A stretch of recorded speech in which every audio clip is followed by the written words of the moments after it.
21e siècle yan compétences la ñu war a gën a mën a mettre en avant pour pouvoir répondre aux défis de nos communautés pour pouvoir jël suñu àdduna en charge. Samba Ndiaye merci beaucoup franchement si question bi parce que foofu la ñu war a ñëw au fait c'est ça le cœur du problème te foofu la ñu war a accentuer pour trouver ces solutions mais d'abord yéen ñi ñëpp toog fii compétence question lay poser compétence xam-xam la wala mën-mën la mën-mën na yëkkal seen loxo xam-xam nag ñan ñooy xam-xam yëkkati leen seen loxo compétence ñi d'accord ne compétence xam-xam la 3 ñi d'accord ne compétence ñaar yëpp la merci waxtaan wax dëgg ci la n'est-ce pas compétence ñaar yëpp la compétence ñaar yëpp te la moo ko firi compétence dafa am ligne boo xamante ne moom la war a suivre balaa ngaa yegg compétence mooy objectif bi mooy summum bi ça commence par une formation d'abord ensuite formation xam nga formation la mooy njëriñ bi ñu def ci yéen xam-xam connaissance après connaissance ñu ne la nag pratiquer li nga jàng allez pratiquer ce que vous avez appris ensuite après pratique on parle de maintenant de compétences ensemble de savoir-faire et savoir-être bu lay mën a jëriñ ba nga mën a atteindre objectif bi nga mën a assigné wala suñu la joxoon tâche tey nga mën koo exécuter dans la salle qui se sent compétent ou bien qui est compétent yëkkati sa loxo ok nañ naa ñëwaat ci yéen puisque vous dites que vous êtes compétent nañ ñëwaat ci yéen non dañoo war a waxante dëgg parce que dans ce pays ce qui se passe surtout nous jeunes yoo xamante ne on se réclame des choses mais lu ñuy réclamer neewul si ñun on veut que le pays Sénégal puisse se développer le développement est un processus interne d'abord avant d'être externe yéen da ngeen war a développer wu ba pare da ngeen war a am ay ensemble de compétences de connaissances de pratique et de mu jural leen compétence ngeen seen compétence yooyu du door a mën a jëriñ réew ñu gën defaat beneen constat mooy que benn jeune bu mel ni man dajale ay master am dafay génn xamul dara mënul liggéey amul lu mu mën a andi apporter entreprise bi moo xam ne suñ ko jëloon tey jii nii bon exemple suñ la jëloon tey jii nii ñu xale Mouhamed am master am ñu yóbbu ko si entreprise Mouhamed xamul fan la war a commencer liggéey master la am Mouhamed xamul fan la war a tàmbalee te comptabilité la am comme sama genre alors fa la problème bi nekk si njàngale bi la wala si élève bi la moo jàngul wala nit ñi ñoo ko jàngalul wala vous me direz sans doute non état moo tegul condition yi war wala affaire yooyu ba je comprends mais man du ma jëlagum engagement état man damay wax ñu suñu biir la ba pare mais suñu biir dañu waxante dëgg nañ engagé suñu responsabilité est-ce que jeune bi mu ngi dox wala mu ngi wax ci loo xamante ne may na ko compétence ko mun a tax tey suba mu mun a am mu génnee mu xam ni kii il est directement opérationnel je vous pose la question beneen responsabilité engagé waat suñu bos man su may jàng la moo ma yóbbu école c'est extrêmement important oui.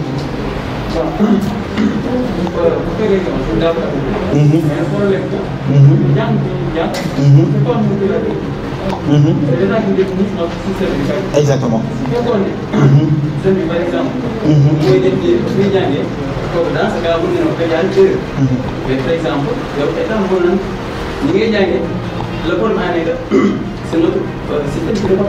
Très bien. Très bien. Très bien. Néna, merci beaucoup. Merci beaucoup. Néna, si le système n'est pas pratique, double résilience. Moi, j'ai aussi résilience avant de répondre à Massamba. Vous savez la résilience? La résilience, pourquoi faire? Capacité à faire face à quoi? N'importe quelle situation.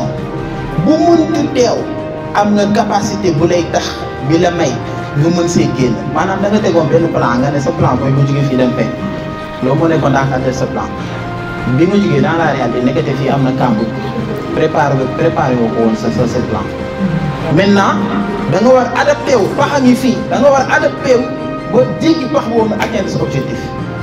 Résilience état bi mayu la condition yu war tegalu le système bi war mais heureusement yàlla bay na la xel ba nga xam ne nekkate système bi baaxul nooy def da nga war a résiliente da nga war a développer ay aptitudes yu lay may nga dévier système boobu sinon rek tu seras partie des gens passifs ñiy xaar te ceux qui attendent finiront par perdre. Le monde appartient à ceux qui s'activent. Mais je continue toujours dans ma lancée de mon bëgg sur les compétences yu ñu soxla pour mën a et je vais terminer par ça. Je vais parler du diplôme avant de venir sur les compétences yu ñu soxla. Le diplôme néew ma diplôme amul solo de dama ne dañu war a valoriser liggéey yi mooy métier yi parce que suñu jeunes yu bëri suñu rakk yi ñu si bëri nee nañ ñoom man Aziz man est-ce que dinaa tekki jànguma awma xam-xam jànguma école pour ñoom ñàkk jaar école facteur diminue maanaam lu lay wàññi la waaw parce que ñun ñoo créé suñu cercle d'hommes intellectuels ne ñun ñoo war a mën a doxal réew mi mais ñun la de ñun ñii les soi-disant intellectuels ñun ñuy réfléchir te lu ñu bàyyiwul xel mooy que les plus grands milliardaires du Sénégal jànguñu école. Bon pour commencer les 10 compétences pour man wax naa compétence technique wax naa compétence comportementale on a compris que nekkati entrepreneuriat et aptitude la partant de là mindset la ku ko amul rek mënoo ci génn mënoo faire face maanaam tu ne peux pas être résiliente tu ne pourrais pas faire face aux différents obstacles qui seront devant toi. Le plus grand obstacle qu'on a vécu en 2020 c'était la Covid-19 et nombre d'entrepreneurs ont échoué ou bien ont abandonné parce qu'ils n'ont pas su être résilientes. Ils n'ont pas su apporter des innovations yu leen di permettre ba tey ñu mun see génn. Ils n'ont pas maanaam ci wax maanaam kàddu gu clair comme ni ko sama copain wax andeewuñu ay capacité amuñu ci seen biir ay capacité yu leen mën a may ñu dégg ko problème bi contourner ko amuñu ko. Ils ont échoué. Maintenant on a compris que maintenant les entreprises même ont compris que les soft skills sont les plus importants ndekete mooy les compétences relationnelles socio-professionnelles la confiance en soi ndekete loolu mooy taxawal entreprise du compétence du diplôme du leneen ak leneen nit ki mën a am master am thèse am boppam baaxul mënul la permettre ba sa entreprise màgg il faut un bon mindset say employé ñu am lii bu baax yow nga am lii bu baax ñi la war am lii bu baax nga mën see génn ñu ne nag mettons en avant les compétences socio-professionnelles socio-personnelles aussi lu mel ni gëm sa bopp lu mel ni persévérance lu mel ni résilience sa compétence la du ñëpp a mën a nekk ay personnes yu résilientes léegi sax loolu compétence la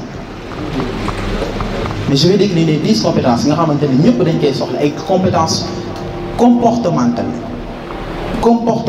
lañ on a ñu ñëpp a ko soxla on en a besoin mu doon en entreprise ou bien autre chose benn bi muy le jeune qui veut développer ce pays qui est résilient qui veut apporter des innovations ce jeune-là doit avoir la capacité de s'organiser et mu am ay priorités ñu café sa entreprise ak ndaw see seen entreprise da ngeen ko war a prioriser les tâches lan nga war a jiital lan moo gën a prioritaire ci yow le jeune doit avoir des priorités lan mooy seeni priorité yéen xam mën am xam mën am kon lan mooy sa priorité am na ñu too xam si xam lañ toll mooy seen priorité dañuy jàng ci wuti ji xam-xam am na ñoo xam si mën lañ toll pratique la ñuy wuti dañuy dem pratiquer pour doole seen xam-xam am na ñoom si am lañ toll dama bëgg a am parce que je juge que ni xam naa mën jàmm d'où la confiance en soi moom loolu. Le deuxième point c'est la capacité d'adaptation. Tout jeune qui est ici vous là vous devez avoir la capacité de vous adapter à n'importe quelle situation tey jii liggéey nga bëggoon ñu yóbbu la Kiriko amul lampe amul leneen ak leneen mais liggéey nga bëggoon liggéeyoon. Ne te plains pas, cher jeune.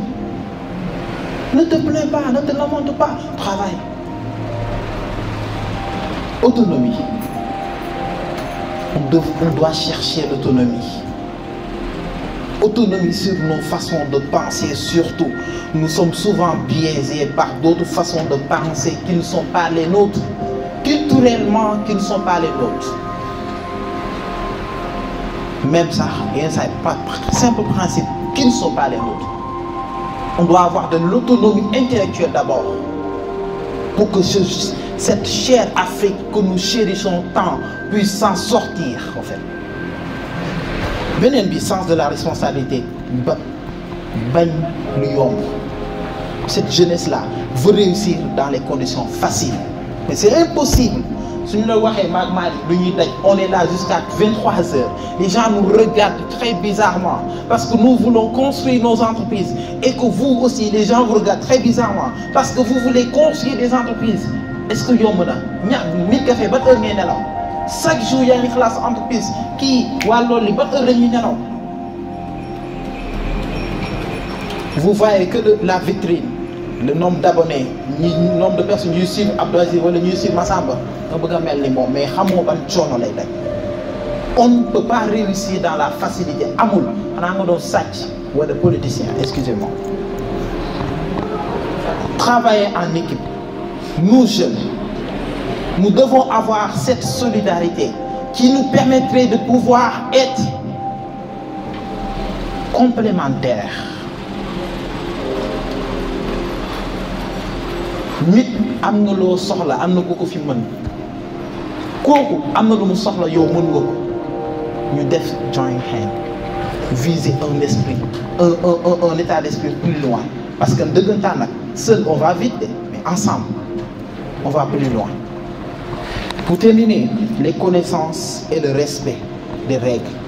On ne peut pas développer notre cher Sénégal si nous n'avons pas des valeurs et que nous les chérissons pas. Il ne faut pas problème bu ndaw am rek ñu bàyyi suñu valeur yëpp tekki dañoo war a am ñu ñuy rus ñu ñu jox cër ak ñu ñu bàyyi xel. Jeunesse mënul réussir dans l'indiscipline wala réussir tout en manquant de respect à nos aînés. Lu mënul nekk. Beneen chose mooy la capacité à actualiser ses connaissances man du doy. Je suis tridiplômé. Je veux avoir d'autres diplômes, d'autres compétences. Parce que je sais que ce monde-là dont je suis, comptabilité laa njëkkee ma xam ne dina ma raw. Entreprise yàgg dootul soxla entre comptable ma varié ma xam ne dina ma raw ma dem jàng ci marketing ma xam ne dina ma raw ma spécialisé dans les projets TIC xam naa dina ma raw mais dinaa dem dab jiwu feneen loolu lañ war a def c'est ça l'esprit de ce thème.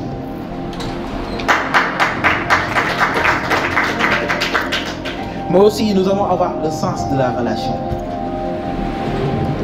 Ayons le sens de la relation.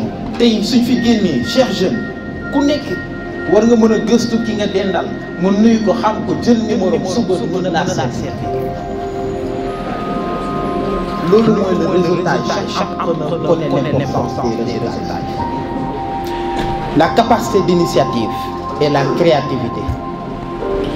Capacité d'initiative et créativité. Moi j'adore bien Massamba parce que dafa lancer une initiative avec beaucoup de créativité, avec beaucoup de courage.